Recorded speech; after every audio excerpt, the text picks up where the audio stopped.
Bienvenue sur Africa 24 dans cette nouvelle édition du QG Weekend. Voici les titres de l'actualité. L'adoption en Guinée du projet de loi relatif à la création de nouvelles communes. Un texte voté par le CNT à l'unanimité en séance plénière. Au total, 17 communes ont été créées. La tournée économique du Premier ministre sénégalais Amadou Ba. Le chef du gouvernement s'est notamment rendu à Ziguinchor pour visiter le chantier de l'aéroport. Coût estimé du projet plus de 20 milliards de francs CFA. Et puis le bilan de l'IFC Private Sector Day au Cameroun, un rendez-vous organisé à Douala par la Société financière internationale. L'occasion de donner la parole au secteur privé, toujours confronté à des difficultés d'accès au financement. Mais tout d'abord, l'investiture ce samedi 20 janvier du président Félix Tshisekedi en République démocratique du Congo. Il doit prêter serment au stade des martyrs de Kinshasa. 18 chefs d'État y sont attendus. Sur cette liste, le dirigeant sud-africain Cyril Ramaphosa ou encore ses homologues sénégalais et togolais Macky Sall et Faure Gnassingbé. Une journée qui pourrait néanmoins être perturbée par des manifestations de l'opposition. Martin Fayoulou et Moïse Katumbi ont en effet appelé leurs partisans à manifester ce samedi. Les deux candidats malheureux à la présidentielle de décembre 2023 continuent de réclamer l'annulation des élections. Et ce malgré le verdict de la Cour constitutionnelle qui a confirmé la victoire du candidat numéro 20 avec plus de 73% des voix. Le redécoupage territorial est acté en Guinée. Le Conseil national de transition a approuvé ce 18 janvier le projet de loi relatif à la création de nouvelles communes. Avec ce texte, les autorités entendent décongestionner Conakry, la capitale qui concentre 50% de la population urbaine sur 1% du territoire. Les précisions de Gladys Mamba. Mettre fin à l'urbanisation incontrôlée en Guinée, c'est l'objectif affiché du projet de loi adopté à l'unanimité par le CNT, Conseil national de transition, le 18 janvier. La création de nouvelles circonscriptions a été approuvée. 10 nouvelles communes urbaines et 7 communes rurales vont être érigées à Conakry et dans ses environs. Ce projet de loi apporte des éléments de réponse pertinents face à cette explosion urbaine de Conakry et constitue un bon début de solution. Il faut une véritable planification pour parler de développement. Et la véritable planification urbaine s'inscrit dans le cadre d'une vision parfois d'un siècle ou d'un demi-siècle. Et Conakry s'achemine inexorablement vers, si rien n'est fait, vers le chaos de Lagos, ayant conduit à l'élection d'Abuja comme capitale fédérale du Nigeria. La modification du découpage administratif a notamment pour but de décongestionner la capitale Conakry, qui concentre 50% de la population urbaine du pays sur 1% du territoire. Cette importante croissance démographique a entraîné une forte demande en matière de services publics de base et d'infrastructures locales. L'adoption de la loi nous permettra de faire bénéficier à nos citoyens d'une meilleure prestation des services publics, de jouir pleinement de la personnalité juridique et morale et l'autonomie de gestion à l'image des autres communes du pays, mais également de bénéficier de l'appui technique et financier du gouvernement et de ses partenaires dans la réalisation des infrastructures socio-économiques de base. En adoptant ce projet de loi, le Conseil national de transition ambitionne de faire de l'urbanisme un levier de développement intégré et durable. Dans ce contexte, le président du CNT a proposé l'émergence d'une nouvelle capitale politique. La ville de Dabola, située au centre de la Guinée, pourrait jouer ce rôle. On reste en Guinée où les restrictions d'accès à Internet persistent. Pour dénoncer cette mesure, un rassemblement a été prévu ce 18 janvier à l'appel du syndicat des professionnels de la presse. Un rassemblement qui s'est finalement soldé par l'intervention des forces de l'ordre. Plusieurs journalistes ont également été interpellés. Reportage de notre correspondant Nabilaï Kamara. En Guinée, l'Internet et plusieurs médias sont inaccessibles par les populations.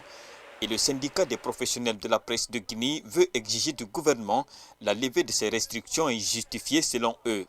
La corporation a appelé ce jeudi 18 janvier 2024 à des manifestations dans le Grand Conakry avec pour message principal la libération des ondes des médias brouillés et le rétablissement de l'accès aux réseaux sociaux en Guinée. Nous demandons à ce que l'État libère les réseaux sociaux, libère l'Internet, libère les médias. Donc ils ont intérêt à résoudre le problème maintenant là. S'ils ne le font pas, beaucoup d'autres revendications viendront se greffer à la principale revendication. Cet appel à manifester du syndicat de la presse de Guinée n'a pas laissé indifférent le gouvernement guinéen. La veille, le ministre de l'Administration du territoire et de la décentralisation a rappelé sur la télévision nationale l'interdiction de toutes les manifestations sur la voie publique. Les défenseurs des consommateurs et du mouvement social guinéen, eux, réitèrent cependant leur détermination à défendre l'intérêt des populations guinéennes. Aujourd'hui, nous sommes tous frustrés par la situation qui prévaut dans notre pays. Donc pour nous, venir ici, c'est tout à fait naturel. Aujourd'hui, nous devons déjà lancer le signal et vraiment asseoir une nouvelle stratégie, une stratégie de lutte. Parce qu'on ne peut pas rester insensible à ce qui est en train de se passer. C'est pourquoi nous profitons de cette situation pour lancer un appel solennel à tous les consommateurs de se mobiliser dans les jours à venir. Et ceux qui vont se fatiguer, même si le combat prendra 1 an, nous allons faire le combat. On ne va jamais accepter que les médias se ferment par la faute de l'ARPT ou de la transition.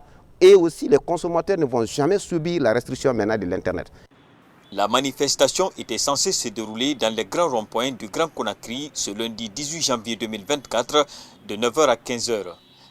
Mais sur le terrain, ce mouvement de protestation s'est réduit à l'enceinte de la Maison de la Presse où une dizaine de journalistes ont été arrêtés puis conduits dans des unités de gendarmerie avant d'être relâchés plusieurs heures après. Retour à présent sur la visite du Premier ministre sénégalais Amadou Ba en Casamance. Le chef du gouvernement s'est notamment rendu à Ziguinchor où il a visité le chantier de l'aéroport. Un chantier qui entre dans le cadre du programme de réhabilitation des aéroports du Sénégal lancé en 2018. Les détails avec cher Omar Kamara.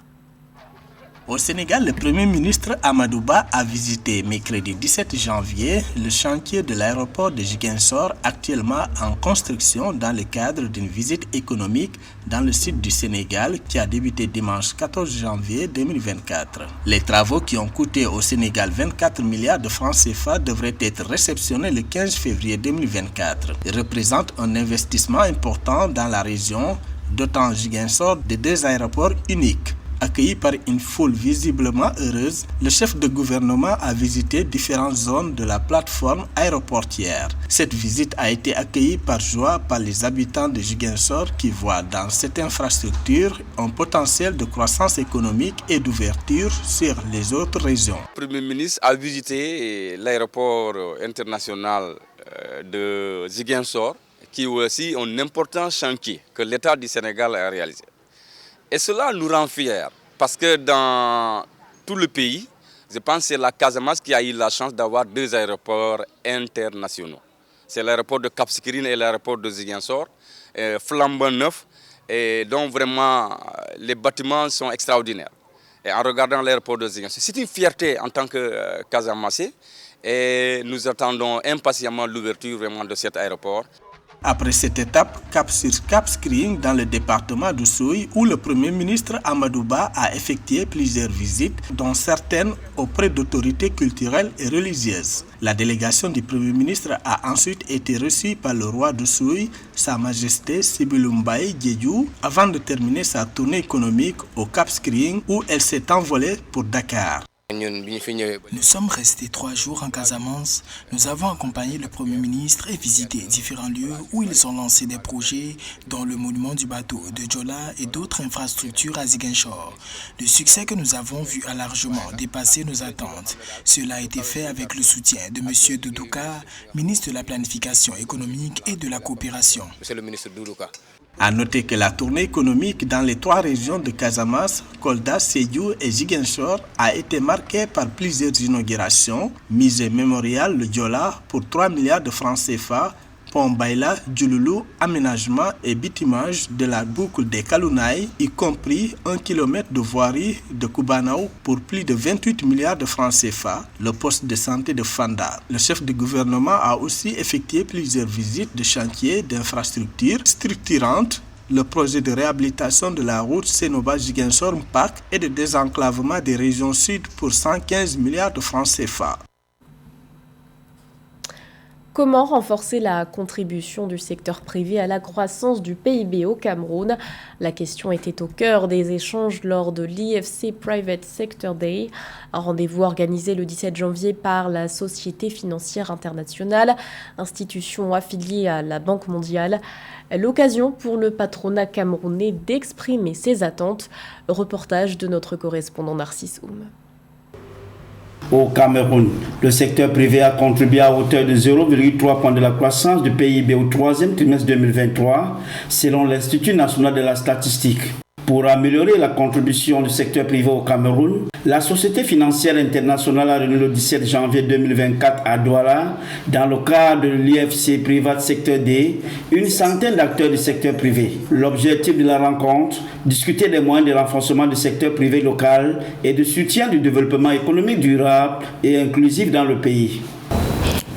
Les urgences sont comme je vous dis, de rencontrer donc ces acteurs du secteur privé et de comprendre et de connaître quels sont les différents projets qu'ils ont et voir quels sont les différents besoins en financement qu'ils ont et voir dans ces termes comment est-ce que la SFI peut intervenir et voir aussi est-ce que l'État a un rôle à jouer en termes d'amélioration du climat des affaires. À ce jour, le portefeuille d'engagement de la SFI au Cameroun s'élève à 144,6 milliards de francs CFA, soit 242 millions de dollars. Ces investissements sont principalement réalisés dans les domaines des infrastructures numériques, des chaînes de valeur agricoles et de l'accès au financement pour les PME. Toutefois, le secteur privé camerounais demeure confronté à des obstacles liés aux conditions d'accès à ces placements. Il est important de s'adapter à ce dont nous avons besoin. Les conditions de financement de la SFI sont juste intenables. Donc l'une des choses aujourd'hui que la SFI devrait faire, c'est d'adapter, changer radicalement les conditions de financement. Pour répondre à ces inquiétudes, la branche de la Banque mondiale spécialisée dans le financement du privé propose de nouvelles offres. L'accès au financement de la SFI doit être vu dans un contexte de comment est-ce que nous pouvons aider les entreprises. Et nous avons réalisé que, par exemple, en ayant plus de personnel ici à Douala, ça permet d'avoir un meilleur dialogue et donc d'accélérer les délais, d'aller beaucoup plus vite et de décaisser nos fonds beaucoup plus rapidement. Donc je pense que c'est une des critiques que nous avons écoutées, justement qu'il faut pouvoir répondre plus rapidement aux besoins de financement. Durant les 5 dernières années, IFC a mis en œuvre plusieurs projets, y compris des projets de transformation, notamment dans le secteur de l'énergie, où elle joue un rôle majeur dans le financement et le développement du projet Natigal. Les investissements dans le pays au 31 août 2023 s'élevaient à 227,1 millions de dollars, couvraient essentiellement le secteur des infrastructures, manufacturiers et financiers. L'actualité, c'est aussi le lancement de l'initiative Timbuktu lors du Forum économique mondial de Davos. Un fonds lancé par le Programme des Nations Unies pour le développement en partenariat avec les pays africains. Son objectif, soutenir l'écosystème des startups sur le continent. Pour ce faire, le fonds mobilisera et investira 1 milliard de dollars. Il devrait permettre de créer 10 millions de nouveaux emplois. Notons que le Rwanda a annoncé une contribution immédiate de 3 millions de dollars. Le Rwanda qui parallèlement vibre au rythme de la CAN, la 34e édition de la Coupe d'Afrique des Nations qui se joue actuellement en Côte d'Ivoire. Malgré l'absence de leur équipe, les Rwandais suivent de près l'évolution de la compétition. Notre correspondant Fraternda Keisenga est allé à la rencontre des amoureux du ballon rond. Julie Nour est une Marocaine qui habite au Rwanda depuis 7 mois. Sa terre natale lui manque, mais en ce soir du 17 janvier 2024, elle retrouve un peu les couleurs marocaines à travers le football.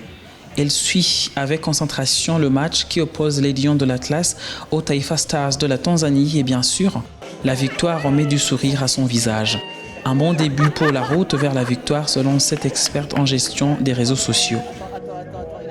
Je suis très heureuse et je pense que, non pas je pense, je suis sûre qu'on va gagner la CAN et je suis très fière de mon pays. Même si les Amavubi du Rwanda ne participent pas à la 34e édition de la Coupe d'Afrique des Nations, les Rwandais suivent ce qui se passe en Côte d'Ivoire. La compétition est au cœur de la majorité des émissions sportives à la radio comme à la télé. une autre façon de faire vivre aux Rwandais la compétition.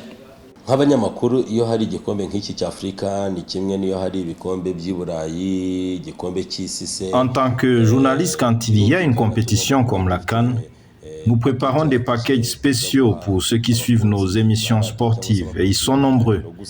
Mais je trouve que cette CAN n'est pas particulièrement très suivie comme on l'avait imaginé. Et il y a une raison. Elle se passe en même temps que d'autres compétitions en Europe. Et pour un pays comme le nôtre qui ne participe pas, les gens choisissent quelquefois de suivre les matchs européens.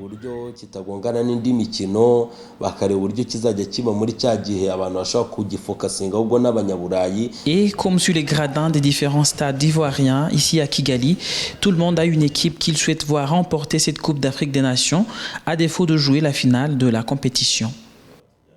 Mon cœur ne balance pas.